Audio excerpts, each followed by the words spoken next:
डाकू रत्नाकर कैसे बने महर्षि वाल्मीकि रामायण के रचयिता।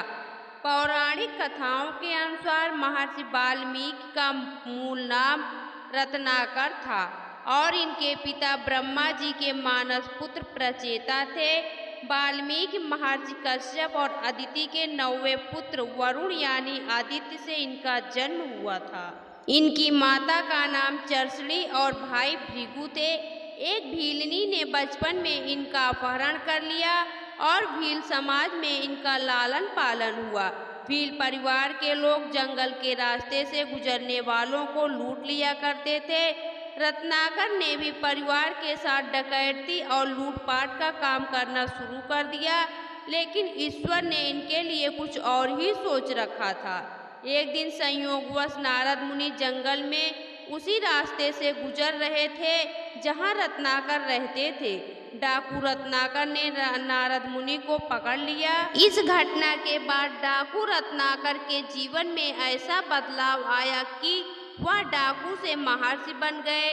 दरअसल जब वाल्मीकि ने नारद मुनि को बंदी बनाया तो नारद मुनि ने कहा कि तुम जो यह पाप कर्म करके परिवार का पालन कर रहे हो, क्या उसके भागीदार तुम्हारे परिवार के लोग बनेंगे?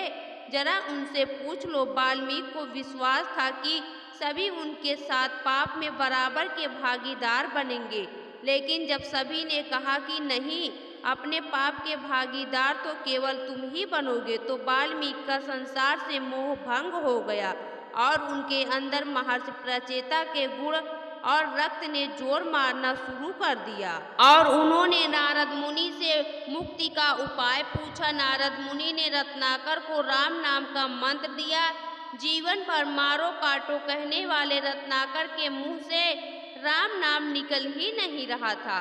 नारद मुनि ने कहा, तुम मरा मरा बोलो, इसी से तुम्हें राम मिल जाएंगे।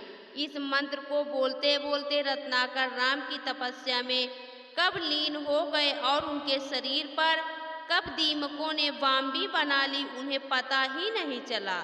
इनकी तपस्या से प्रसन्न होकर ब्रह्मा जी ने दर्शन दिए और इनके शरीर पर लगे वामबी को देखा तो रत्नाकर को वाल्मीकि नाम दिया गया और यह इस नाम से प्रसिद्ध हुए। ब्रह्मा जी ने इन्हें रामायण की रचना करने की प्रेरणा दी, लेकिन रत्नाकर को यह पता नहीं था कि वह किस तरह से रामायण की रचना करेंगे। एक दिन तट पर सुबह पहुँचे तो क्रौंच पक्षियों के जोड़ों को प्रणय करते देखा। उसी समय एक शिकारी ने तीर से क्रौंच के नर को मार दिया। इससे महर्षि इतने आहत हुए कि उनके मुंह से सहसा एक श्राप निकल पड़ा। मां निषाद प्रतिष्ठाम त्वं गमा शाश्वती समाह यत् क्रौंच मिथुना देकम अवधि काम मोहितम, यानी जिस दुष्ट शिकारी ने प्रेम में लिप्त पक्षी का वध किया है उसे कभी चैन नहीं मिलेगा। श्राप देने के बाद महर्षि सोच में पड़ गए कि उनके मुंह से यह क्या निकल गया। नारद मुनि उस समय प्रकट हुए और उन्हें कहा कि यही आपका पहला श्लोक है जिससे आप रामायण की रचना करेंगे। महर्षि वाल्मीकि ने रामायण की रचना की। इन्हीं के आश्रम में देवी सीता ने अपने दोनों पुत्रों लव और कुश को जन्म दिया था।